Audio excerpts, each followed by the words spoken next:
Live in रिलेशनशिपमधील महिलांचे कायदेशीर संरक्षण.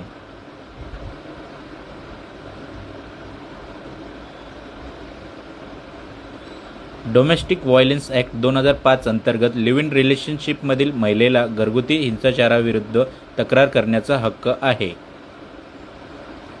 महिलेला या केसमध्ये मेंटेनन्स म्हणजेच पोटगी मागता येते जर पार्टनरने सोडून दिलं तर.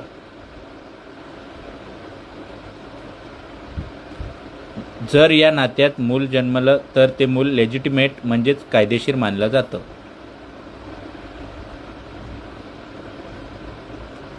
या केसेसमध्ये महिलेला घरात राहण्याचा देखील व संरक्षणाचा अधिकार देखील असतो.